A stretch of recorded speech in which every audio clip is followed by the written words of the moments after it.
వచ్చేపటికి చాలా మంది చేసిపోతారు. అంత చుట్టుపక్కల ఇక్కడే కిటికీ పక్కలనే చేస్తారు, కిటికీ పక్కలనే చేస్తారు. వాసన పిల్లలకు మేము గడి పెట్టుకునే పిల్లల్ని చూసుకోవాలి. బయటకి ఇడిస్తే మేము పందులు కుక్కలు మీదకి ఎగబడుతున్నాయి. దాదాపు 10 కుక్కలు ఉన్నాయి ఇప్పుడు స్కూల్ ముందు, మీదకి ఎగబడుతున్నాయి. పిల్లలకి మీదకి మొన్న ఎగబడినాయి. శనివారం అయితే కానీ ఇట్లా ట్యాప్ లేదు, నీళ్ళకి ఇబ్బంది పడుతున్నాము వంట చేసుకోవడానికి. ఎవరింట్లోకి పోయినా ఇడుసురు, మాకు నీళ్ళు మేము పట్టేంత వరకు మేము భయము అంటున్నారు.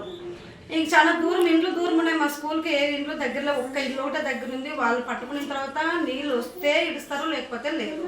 నీళ్ళ సమస్య ఉంది మేడం. తర్వాత ఈ పందులు కుక్కలు ఎక్కువ సమస్య ఉంది.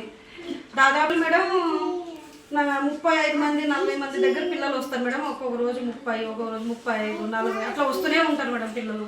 స్ట్రెంత్ ఎక్కువ ఉంది. కాంపౌండ్ ఉంటే బాగుంటే మా పిల్లలు బయటికి పోకుండా మేము కూడా చూసుకుంటాం కదా మేడం. ఇట్లా మేము ఏదో ఒక పనులను కొంచెం ఫోటోలు దించేదో, మన ఎఫ్ఆర్ఎస్ ఉంది కదా మేడం, అది దించేదో సరుకులు ఇచ్చేదో అట్లా చేసినప్పుడు పిల్లలు కింద పడిన రోజు ఎన్నో ఉన్నాయి మేడం. అట్లా చాలా ఇబ్బందులు మేడం కొన్ని జరుగుతున్నాయి మేడం.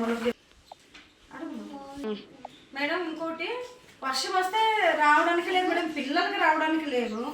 ఇంకా మా హెల్పర్ అయితే ఆ పాపకి హ్యాండిక్యాప్డ్ మేడం. ఆ పాప రావడానికి ఎన్నోసార్లు కిందకి పడింది, కాలు డోకపోయినట్టు అవన్నీ చూపించింది. కాకపోతే తప్పనిసరి పరిస్థితుల్లో చేయాల్సి వస్తుంది డ్యూటీలో.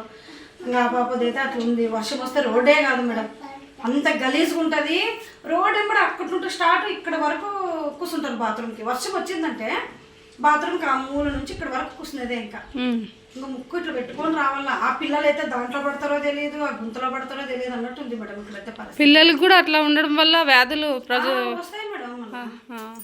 పడుతున్నాము, కాకపోతే ఎవరు అంగన్వాడి కదా మేడం, ఎవరు పట్టించుకోరు. పెద్ద స్కూళ్ళకి అయితే అందరూ చేస్తారు. అందరికి కొలాయి వేపియండి, మాకు కొలాయి వేపియండి అని చేస్తారు. దాతలు మాకు ట్యాప్ వేపిస్తే బాగుంటుందని అనుకుంటాము. తర్వాత రోడ్డు మేడం, రోడ్డు కాంపౌండ్ దయదలిచి మా స్కూల్కి ఎవరన్నా దాతలు చేస్తే బాగుంటుందని ఆశపడుతున్నాం మేడం.